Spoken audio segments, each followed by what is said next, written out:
Welcome to the brand new journal, the Summer Bucket List. I hope you're ready to have a little bit of fun with this. This is definitely something that's just a kickback, have a good time, and make the most out of your summer. So I created this journal when I wanted to come up with my own bucket list. I tend to do a couple a year. I definitely a summer, a fall, Christmas, and then I might work in some of the other ones. But summer is definitely my favorite time to do a bucket list. So this allows you to do 10 bucket list items, and it kind of guides you right through the whole process. So let's start with that. So again, with all my journals, when you hit the home button, it will take you to this Quick Notes page. And Quick Notes is just a place to jot down ideas as they come to you, so you don't have to go and try to find a spot for them. They can just drop them right here. So you always have that on the Quick Notes page. And then just some things that we have to put in there. This notebook is formatted to be the same size and style as the Hub Notebook system. So if you'd like to try out the Hub Notebook system, you can get a free 2-subject Hub Notebook on my website.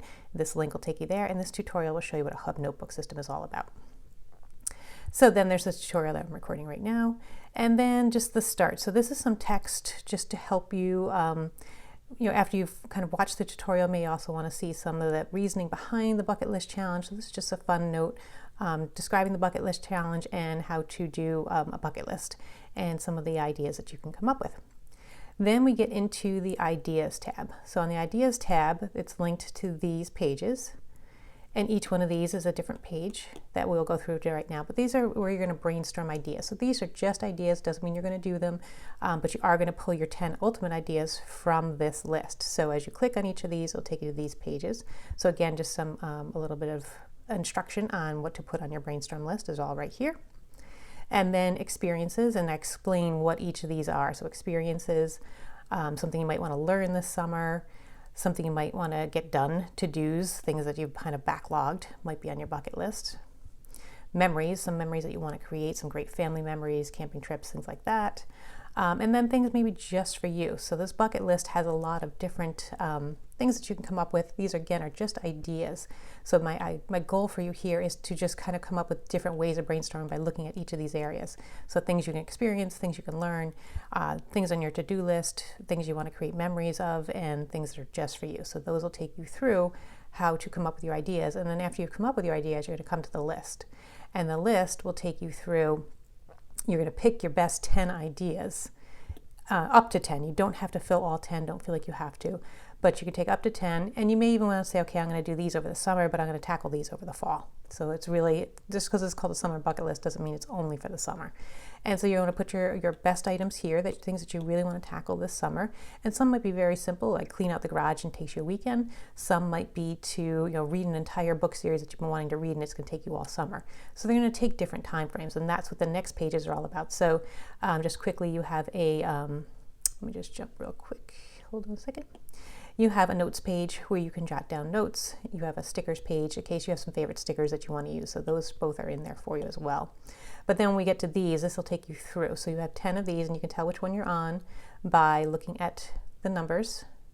And then also when you're on your list, you can click these and it'll take you to the corresponding numbers. So that's how you navigate your book.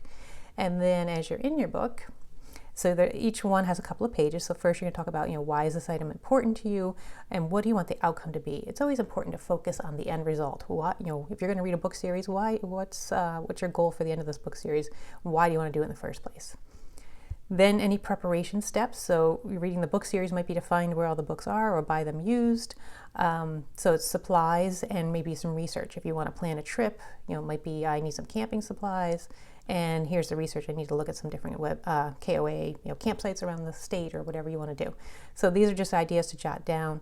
And if you ever need more, don't forget, you can always come up here, hit the plus symbol, and you can duplicate that page anytime you want.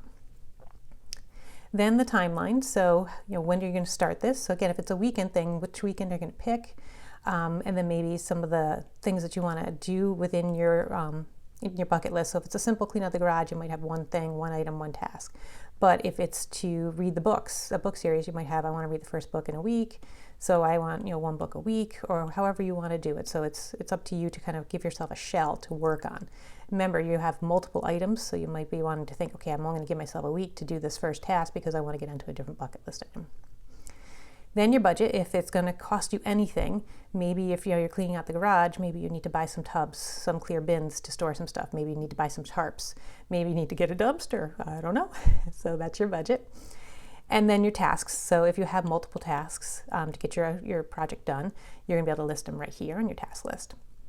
And then this page is for memories. So anytime you want to snap some photos, again, you could snap them right here. Oops, that's not what I wanted to do. Get me back there. You can snap them using your camera tool, or if you already have them on your camera roll, you can insert them from your camera roll. So you want to be able to drop memories here. And then anytime if you want, you can go back and copy in a notes page. So you could take this notes page, you can duplicate it, and then if you want to drag it in, all you have to do is go to here, your little outline tool, and then go find your notes page that you copied. So you'll find our notes page. Where did our notes page go? Where did our notes page go? Oh, here it is. So you take your notes page, you'd hit this down arrow, and you'd say duplicate. After you duplicated it, then you could just drag it to whichever project you're working on. And you can kind of see the numbers right here. There's the 2 and 3. So you could just drag it into where you wanted to duplicate that notes page. So anytime you want, you can drop in a notes page. So that'll take you through. Again, you have 10 projects that you can work on. And at any time you can go back to your idea list. So say you don't want to commit to all of them up front, you can kind of keep coming back to your idea list and then pull another idea, add it to your official list, and then get started. So I hope you have fun, have an awesome summer, and really keep a light heart with this. Don't overdo it. Just because there's 10 slots doesn't mean you have to do 10. You maybe want to do 2 or 3 projects on your bucket list, but some of them might be so short and sweet that you can get them done very, very quickly. So don't look at filling this entire list if it's overwhelming for you. Just come up with what is right for you. I just want to give you more than enough options. And again, feel free to use this later in the year if you want to come back and do some other bucket list items and go through the same process. It doesn't have to be just for the summer. All right, that's it. I'll talk to you next time.